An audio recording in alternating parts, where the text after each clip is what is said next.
ini kita akan bahas topik yang mungkin terdengar sedikit rumit, tapi sebenarnya sangat penting dalam kehidupan sehari-hari kita sebagai umat muslim. Yap, kita akan bicara tentang rukun dan syarat akad dalam kontrak syariah. Jadi, apa sih sebenarnya akad itu? Simpelnya akad itu seperti perjanjian atau kesepakatan antara dua pihak atau lebih. Nah, dalam Islam ada aturan khusus yang harus dipatuhi agar akad ini sah secara agama. Yang pertama itu kita bahas dulu rukun akad. Ada 4 hal penting. Pihak yang berakad ini bisa orang, kelompok, atau bahkan perusahaan. Yang kedua itu ada objek akad, barang atau jasa yang dijadikan bahan perjanjian. Yang ketiga itu ada tujuan akad, biasanya untuk memenuhi kebutuhan atau mengembangkan usaha. Dan keempat itu ada kesepakatan, harus ada persetujuan dari semua pihak. Selanjutnya syarat akad. Ini lebih detail, tapi tenang, kita bahas satu-satu ya. Yang pertama itu ada syarat terjadi akad. Itu harus jelas siapa yang berakad, dan kedua itu objeknya harus halal dan bermanfaat. Dan ketiga ada kadang perlu syarat tambahan, misalnya saksi untuk akad nikah. Dan yang kedua itu syarat sah akad. Hindari ketidakjelasan, misalnya harus jelas barangnya apa, harganya berapa, tidak boleh ada paksaan, dan tidak boleh merugikan salah satu pihak. Yang ketiga itu ada syarat pelaksanaan. Itu ada penjual harus benar-benar pemilik barangnya, yang melakukan akad harus paham hukum. Dan yang keempat itu syarat kepastian hukum. Itu akadnya harus sesuai dengan aturan yang berlaku. Nah, kenapa sih perlu tahu semua ini? Karena dalam kehidupan sehari-hari kita sering melakukan akad tanpa sadar. Misalnya saat jual beli di warung, itu juga termasuk akad loh. Dengan memahami rukun dan syarat akad, kita bisa memastikan bahwa transaksi yang kita lakukan tidak hanya sah secara hukum, tapi juga sesuai dengan ajaran Islam. Keren kan?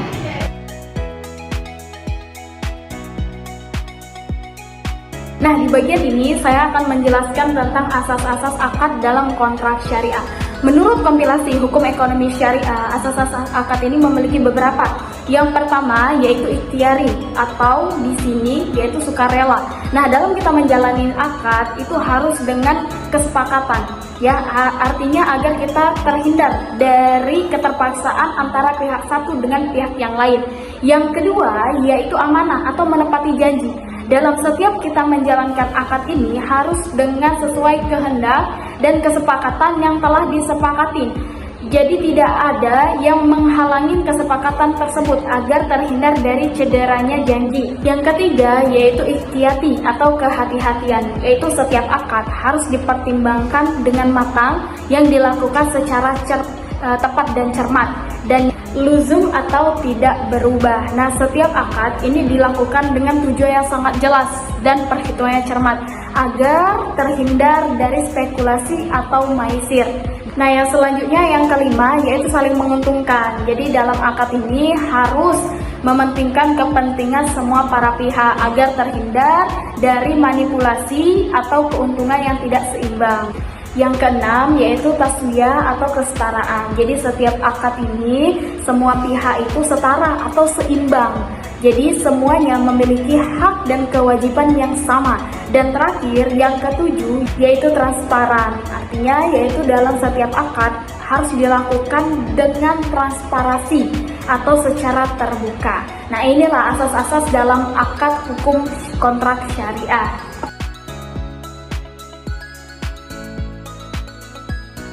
Selanjutnya saya akan menjelaskan tentang kategori hukum akad. Menurut komplikasi hukum ekonomi syariah, hukum akad terbagi menjadi 3 kategori, yaitu yang A. Akad yang sah. Akad yang sah adalah akad yang telah terpenuhi syarat-syaratnya yang ada pada akad. Berlakunya seluruh akibat hukum ditimbulkan akad itu dan mengikat pada pihak-pihak yang berakad. B. Akad yang fasad atau dapat dibatalkan. Akad yang fasad adalah akad yang telah terpenuhi rukun dan syaratnya, tetapi terdapat segi atau hal lain yang merusak akad tersebut karena pertimbangan maslahat. Misalnya, menjual rumah atau kendaraan yang tidak ditunjukkan tipe, jenis, dan bentuk rumah yang akan dijual, atau tidak disebut nama brand kendaraan yang dijual, sehingga menimbulkan perselisihan antara penjual dan pembeli. Menurut ulama fikih menyatakan bahwa akad batal dan akad fasid mengandung esensi yang sama, yaitu tidak sah dan akad itu tidak mengakibatkan hukum apapun, sehingga seluruh akibat hukum akad itu tidak berlaku dan tidak mengikat pihak-pihak yang berakad. Yang C, akad yang batal atau batal demi hukum.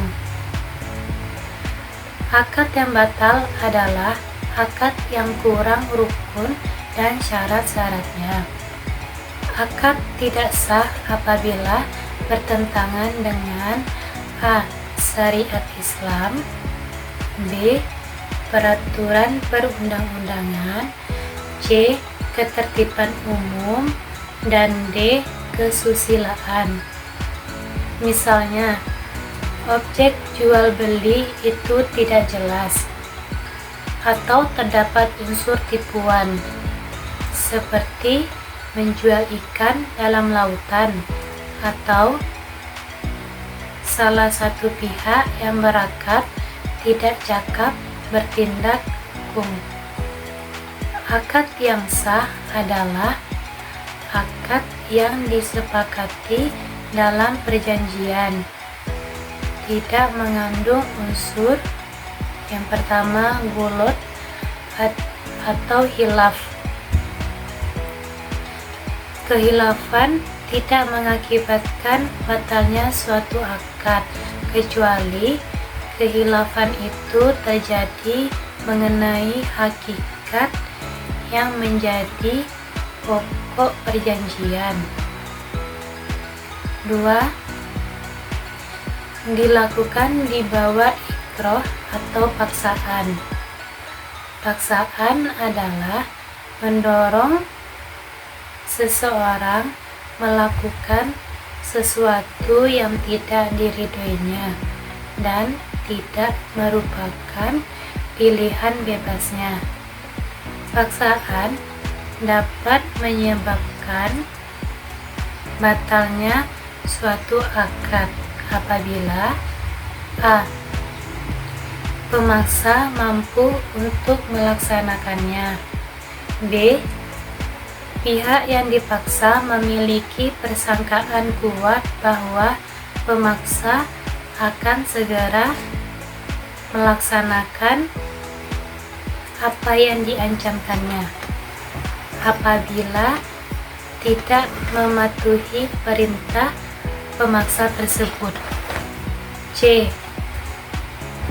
Yang diancamkan menekan dengan berjiwa orang yang diancam.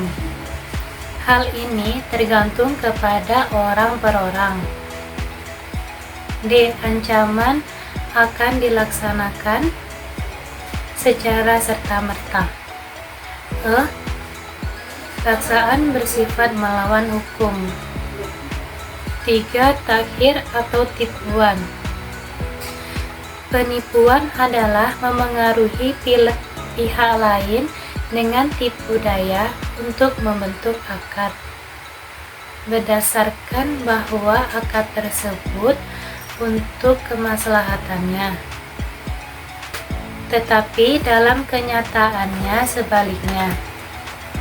Penipuan merupakan alasan pembatalan suatu akad apabila tipu muslihat yang dipakai oleh salah satu pihak adalah sedemikian rupa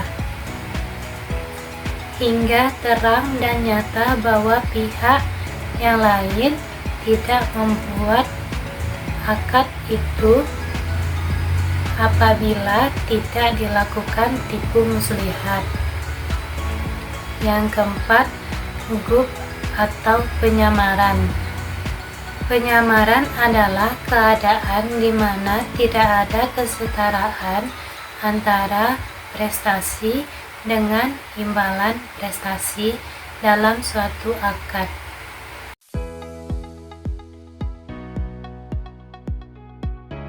Yang selanjutnya akan membahas tentang akibat akad. Akibat akad yaitu menurut pasal 44 sampai dengan pasal 47 kompilasi hukum ekonomi syariah yang ada beberapa akibat akad, yaitu yang pertama, semua akad yang dibuat secara sah berlaku sebagai nas syariah bagi mereka yang mengadakan akad. Jadi, jika dua pihak yang membuat akad memenuhi syarat-syarat yang ditentukan di dalam syariah, maka akad tersebut akan diakui dan diikat secara hukum dalam konteks syariah. Hal ini menunjukkan betapa pentingnya kesesuaian akad dengan prinsip-prinsip syariah dalam transaksi atau perjanjian yang telah dilakukan. Dan yang kedua yaitu suatu akad tidak hanya mengikat untuk hal-hal yang dinyatakan secara tegas di dalamnya, tapi juga untuk segala sesuatu menurut sifat akad yang diharuskan oleh kepatutan, kebiasaan, dan nas-nas syariah. Ini berarti bahwa suatu akad atau perjanjian itu tidak hanya mengikat pada hal-hal yang secara jelas disebutkan di dalamnya. Selain itu, akad juga mengikat untuk hal-hal lain yang sesuai dengan sifat atau karakteristik akad tersebut yang diharuskan oleh norma-norma yang baik, kebiasaan umum, dan ketentuan di dalam syariah. Yang ketiga, yaitu suatu akad itu hanya berlaku antara pihak-pihak yang mengadakan akad. Jadi, jika dua orang yang membuat kesepakatan untuk bekerja sama dalam berbisnis atau melakukan suatu perjanjian, hanya mereka berdualah yang terikat oleh syarat dan ketentuan di dalam akad tersebut.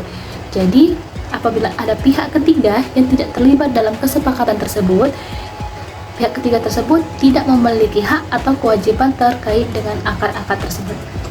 Yang keempat, suatu akad dapat dibatalkan oleh pihak yang berpiutang apabila pihak yang berutang itu terbukti melakukan perbuatan yang merugikan pihak yang berpiutang.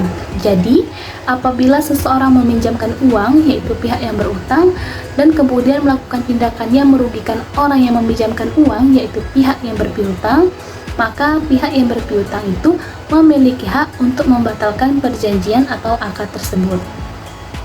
Materi selanjutnya yang saya bahas yaitu ada hal-hal yang harus diperhatikan dalam pembuatan kontrak syariah.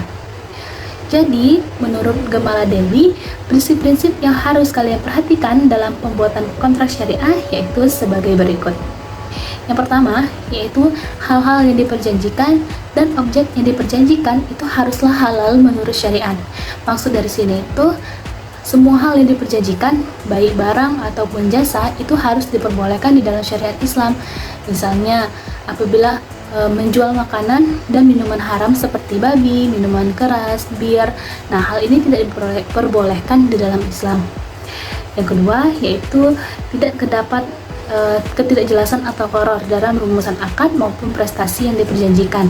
Jadi, dalam konteks kontrak, setiap rumusan akadnya itu harus diterangkan secara jelas mengenai ketentuan dan syaratnya.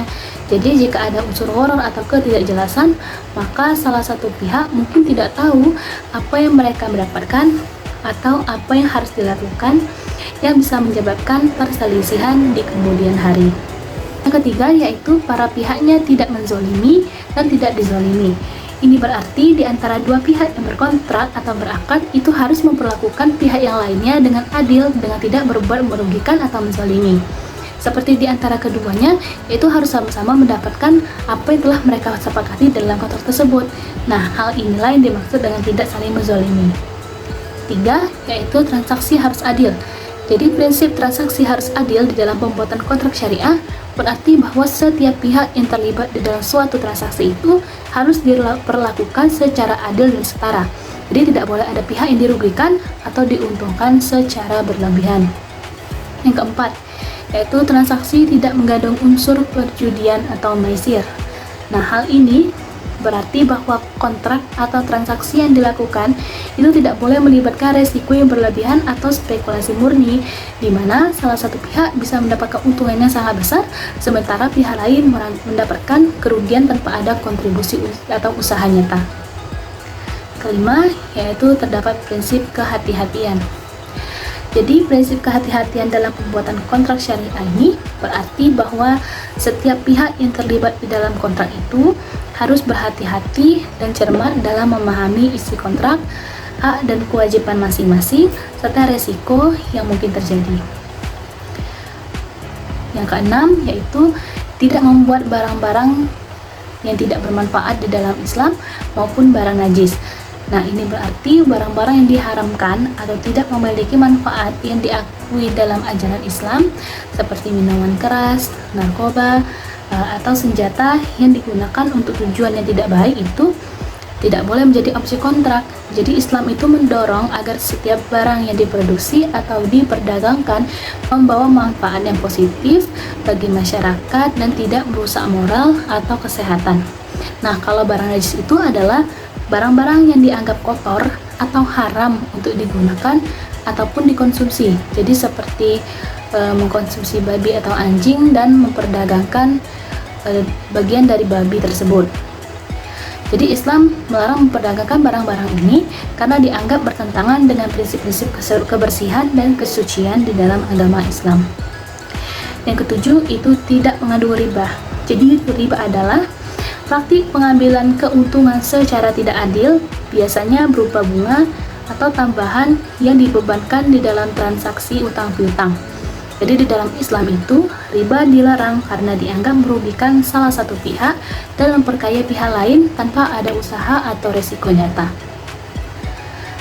Nah, di samping prinsip-prinsip yang telah saya jelaskan, dalam membuat kontrak syariah, menurut Ahmad Jazuli, sebagaimana dikutip oleh Gemala Dewi, dalam membuat kontrak syariah itu ada beberapa prinsip lain yang harus dipedomani dalam melaksanakan muamalah atau bertransaksi secara Islam, yaitu yang pertama yaitu prinsip antaroddin, yaitu saling rela dalam akad.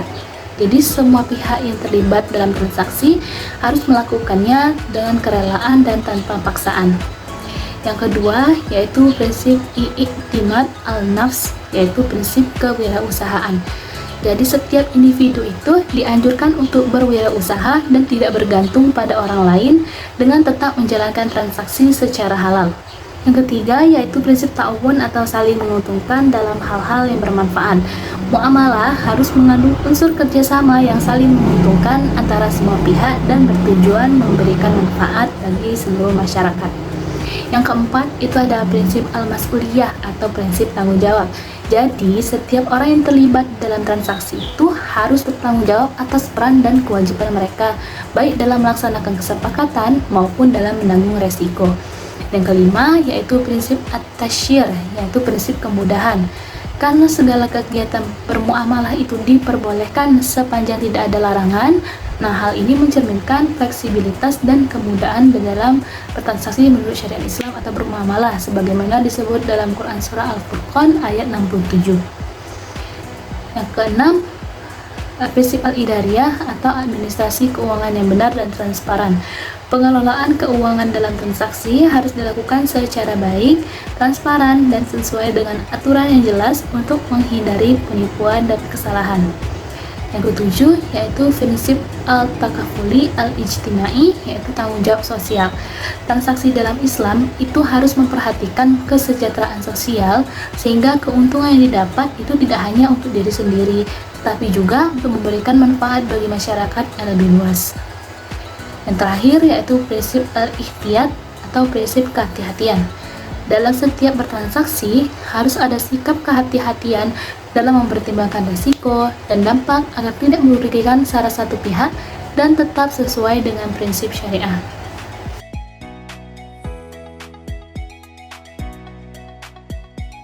Baiklah, dalam kontrak bisnis syariah terdapat beberapa aspek yang dilarang.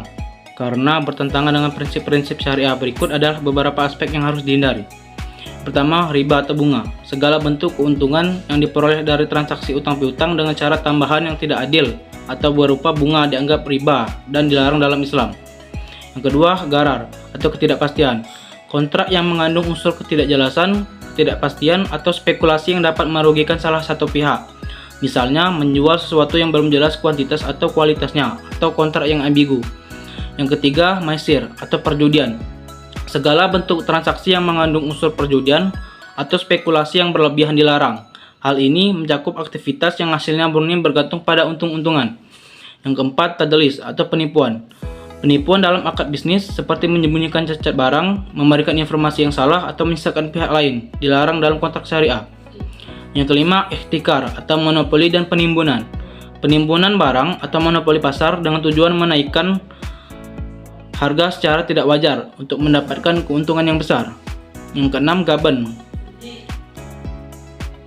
Ketidakadilan dalam menetapkan harga yang tidak seimbang dengan nilai barang atau jasa, terutama jika salah satu pihak tidak mengetahui harga pasar yang sebenarnya. Yang ketujuh, barang haram. Menjual atau memperdagangkan barang yang dilarang dalam syariah seperti minuman keras, narkotika, atau daging babi. 8. Jahalah atau ketidakjelasan. Dalam akad bisnis, segala sesuatu harus jelas dan disepakati oleh kedua belah pihak. Ketidakjelasan mengenai objek transaksi atau syarat-syarat kontrak dilarang. Baiklah, saya akan menjelaskan cacat pada akad. Yang pertama, ada paksaan. Paksaan menurut ulama dibagi kepada dua, yaitu pertama, paksaan sempurna.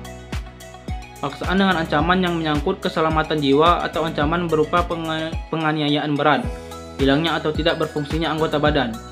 Yang kedua, paksaan tidak sempurna. Paksaan tidak dengan ancaman keselamatan jiwa atau bukan ancaman penganiayaan berat atau hilangnya atau tidak berfungsinya anggota badan. Yang kedua, kekeliruan. Yang dimaksud dengan kekeliruan di sini adalah keliruan dalam objek akad, bukan pada subjeknya. Misalnya, seseorang melakukan akad jual beli cincin emas, tetapi ternyata cincin itu adalah cincin tembaga, atau terjadi kekeliruan dalam sifat objek akad. Dan yang ketiga, ada penipuan dan pemalsuan. Yang dimaksud penipuan dan pemalsuan di sini adalah menyembunyikan cacat pada objek akad agar tampak tidak seperti yang sebenarnya, atau perbuatan pihak penjual terhadap barang yang dijual dengan maksud untuk memperoleh harga yang lebih besar. Yang keempat, tipu muslihat. Tipu muslihat dalam akad terjadi apabila misalnya ada orang yang sedang menawar harga barang, tetapi oleh penjualnya ada seseorang yang sengaja dibuat menjadi calo untuk menawar lebih dari tawaran orang itu, sehingga orang itu terpedaya mau menambah tawaran sebelumnya. Yang kelima, kekeliruan pada objek akad atau galat. Kekeliruan yang dimaksud di sini adalah kekeliruan atau kesalahan orang yang melakukan kontrak tentang objek kontrak, baik dari segi jenisnya atau zatnya, maupun dari segi sifatnya.